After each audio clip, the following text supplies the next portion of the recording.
Well, I think you could describe the reaction here in Israel as shocked but not surprised. So many people here had seen protests throughout the world against Israeli policy in Gaza and the West Bank and in Lebanon as little more than cloaked anti-Semitism. And so to see this assassin yelling, "Free, free Palestine," was in many ways vindicating, especially to members of the far-right political class here, those who are allied with Benjamin Netanyahu and his far-right cabinet, and they have wasted no time coming out and blaming the left and blaming anti-Israel protesters and even some domestic politicians who they have said have blood on their hands.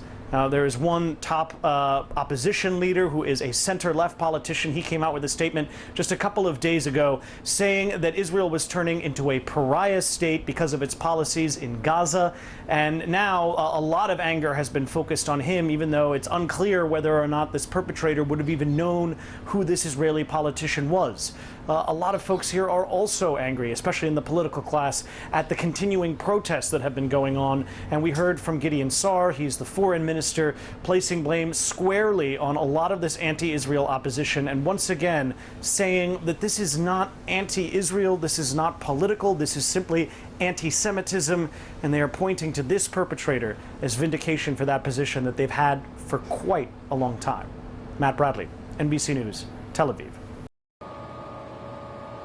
This morning, a tragedy for the Jewish community and the country, striking in the heart of the nation's capital, where 2 Israeli embassy staff members were shot and killed overnight while leaving an event at the Capitol Jewish Museum. The suspect chanted, "Free, free Palestine," while in custody. The suspect, 30-year-old Elias Rodriguez, remains in custody as investigators look deeper into the motive. The suspect was observed pacing back and forth outside of the museum. He approached a group of 4 people, produced a handgun, and opened fire. Police say he then went into the museum, was arrested, and pointed out where he left the gun. Israel's ambassador to the U.S. spoke about the victims, a young couple, Sarah Milgram and Yaron Lashinsky. The young man purchased a ring this week with the intention of proposing to his girlfriend next week in Jerusalem. They were a beautiful couple. The Israeli foreign minister said he'd spoken with Yaron's father. I told him that his son was a warrior on our diplomatic front that felt just like a soldier in the battlefield. President Trump posting these horrible D.C. killings based obviously on anti-Semitism must end now. Hatred and radicalism have no place in the USA.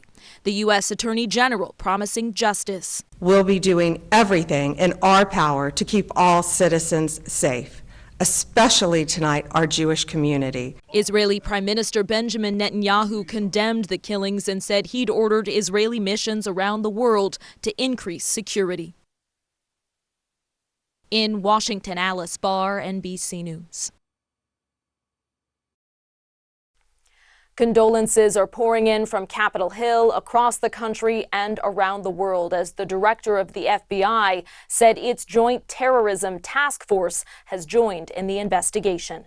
In Washington, Alice Barr, NBC News.